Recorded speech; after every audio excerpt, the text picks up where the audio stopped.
नमस्कार दोस्तों, आपका स्वागत है हमारे YouTube चैनल जीएस आचार्य पे।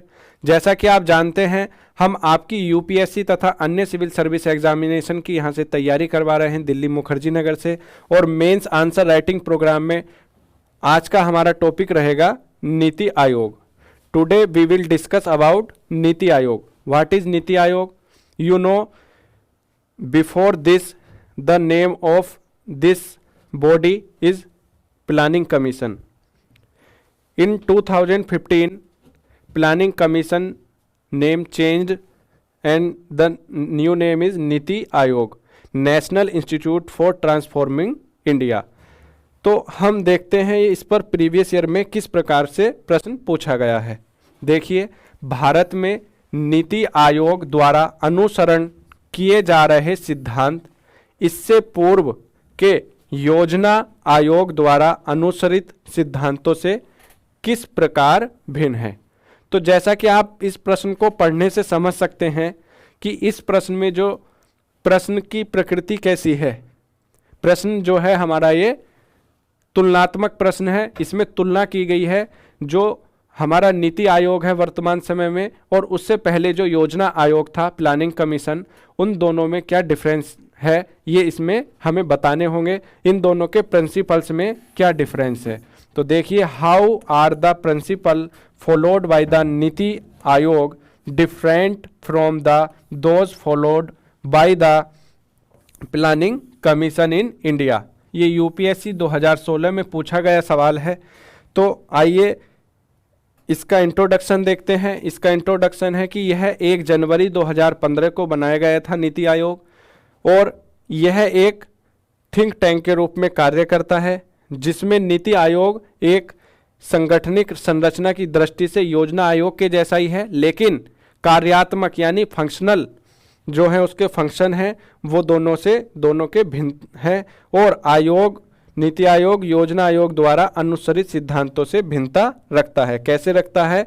एक तो जो हमारा योजना आयोग था पहले, उसके पास जो पावर थी वो मनी ट्रांसफ़र की हुई थी, ये धन हस्तांतरण संबंधी। और दूसरा ये क्या करते थे, पंचवर्षीय योजना चलाते थे जिसके लिए कितना धन किस राज्य को दिया जाना है उसमें उसकी भागीदारी होती थी। और ये एक सेंट्रलाइज्ड बॉडी थी जो केंद्रीय व्यवस्था, केंद्र की तरफ से जो योजनाएं बनाई जाती थी वो राज्यों को सौंप दी जाती थी। राज्य उसमें पार्टिसिपेट इतना नहीं करते थे, उनसे इनपुट्स इतने नहीं लिए जाते थे। लेकिन जब से नीति आयोग बनाया गया तो उसमें क्या, हमारे राज्यों के सभी मुख्यमंत्री उसके सदस्य होते हैं और उन सदस्यों से इनपुट्स लिए जाते हैं, उसके बाद नीति बनाई जाती है। तो पहले क्या मॉडल था? पहले मॉडल था टॉप टू बॉटम। पहले मॉडल था टॉप टू बॉटम, सेंट्रल से स्टेट की तरफ। और अब क्या मॉडल अपनाया गया है? स्टेट से सेंटर की तरफ, यानी इनपुट्स स्टेट से लिए जाएंगे, उसके बाद योजनाएं बनाई जाएंगी। तो इस तरह से हम इसे समझ सकते हैं। दूसरा जो हम इसमें डिफरेंस देखते हैं वह ये देखते हैं कि ये कॉम्पिटिटिव यानी प्रतिस्पर्धात्मक एक संस्था, इन्होंने अपना एक नई जो नीति दी, पॉलिसी बनाई, वो बनाई कि हम सभी राज्यों के बीच में प्रतिस्पर्धात्मक व्यवस्था बनाएंगे, जिसके लिए इन्होंने कई सारे इंडेक्स जारी किए। स्वास्थ्य के लिए कुछ इंडेक्स जारी किए और ईज ऑफ डूइंग बिजनेस का एक इन्होंने अपना राज्य स्तर पर जारी किया, जिससे कि राज्यों के बीच में जब प्रतिस्पर्धा होगी तो प्रत्येक राज्य अपनी परफॉर्मेंस अच्छी करेगा। तो ये इन्होंने शुरुआत की संघवाद की, विकेंद्रीकरण की और प्रतिस्पर्धा की।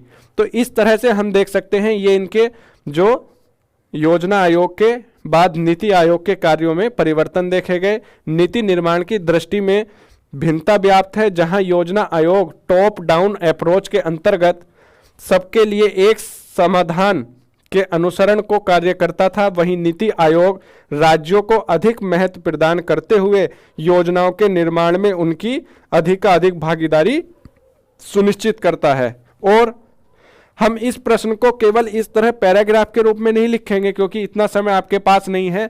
हम क्या करेंगे, हम आपको एक मॉडल आंसर बता रहे हैं, इसलिए हमने काफ़ी सारी चीज़ें इसके अंदर लिखी हुई है, लेकिन आपको क्या करना है, इसे पॉइंट वाइज क्योंकि आपको एज इट इज नहीं लिखना है, आपको अपनी आंसर राइटिंग स्किल मजबूत करनी है। हम आपको यहाँ पर जो शब्दों की सीमा है उससे बढ़कर भी कुछ शब्द देते हैं, जिससे कि आप अपने आंसर को इनरिच कर सके और इसे शॉर्ट में पॉइंट्स में लिख सके। तो आपको क्या करना है, ध्यान देना है कि यह क्या है, सहकारी संघवाद को बढ़ावा देता है और राज्यों की अधिक सार्थक भूमिका इसके अंतर्गत देखी जाती है। और हम क्या देखेंगे कि ये सामूहिक नीति आयोग एक सामूहिक संघीय निकाय है, जिसकी शक्ति प्रशासनिक एवं वित्तीय नियंत्रण के बजाय उसके विचारों में है, यानी थिंक टैंक। विचार क्या है, थिंक टैंक। और जहां योजना आयोग पंचवर्षीय योजनाओं के मॉडल का अनुसरण करता था, वहीं नीति आयोग में पंचवर्षीय योजना जैसा मॉडल को छोड़ते हुए योजनाओं का विघटन 3 स्तरों पर किया। 3 वर्षों के लिए अल्प अवधि कार्य योजना, 7 वर्षों के लिए क्रियान्वयन योजना और 15 वर्षों के लिए विजन दस्तावेज यानी विजन डॉक्यूमेंट पेश किया। तो इस तरह से जो इसके कार्य थे वो हमने देखे कि उनमें किस प्रकार से भिन्नता पाई गई। और अगर हम आगे इसका एक निष्कर्ष देंगे तो वह यह होगा, यह सही है कि योजना आयोग के मुकाबले नीति आयोग में संघीय भावना ज्यादा है, और किंतु योजना आयोग के प्रति स्थापना और राष्ट्रीय विकास परिषद के अप्रासंगिक होने से रचनात्मक बहस की कमी भी महसूस हो रही है। अतः नीति आयोग को निरंतर संपर्क संवाद करने वाले प्लेटफॉर्म के रूप में सामने आना होगा। तो इस तरह से हमने ये अपना मॉडल आंसर देखा, और ये हमारे जीएस पेपर 3 से संबंधित प्रश्न था। और ये भी डायरेक्टली आपसे प्रश्न पूछा गया है नीति आयोग के बारे में। नीति आयोग आपका चर्चा में बना ही रहता है, क्योंकि ये न्यूज़ में कहीं ना कहीं अपना डेली स्थान रखता है, और कभी कोई इंडेक्स जारी करता है, कभी कोई इंडेक्स जारी करता है, वह भी आपके पीटी के लिए काफ़ी इंपॉर्टेंट है। तो नीति आयोग को आप विशेष तौर से जरूर पढ़ते रहिएगा, और इस पर जो इसकी इंडेक्स है उसमें कौन से राज्य का क्या स्थान है ये भी आप देखते रहिएगा। हम आशा करते हैं कि आपको ये प्रश्न की जो हमारी सीरीज लग रही है इससे फ़ायदा मिल रहा होगा। हमारी इस सीरीज को आप काफ़ी प्यार दे रहे हैं। हमारी वीडियो को अधिक से अधिक शेयर करें, लाइक करें, कमेंट करें। Thank you.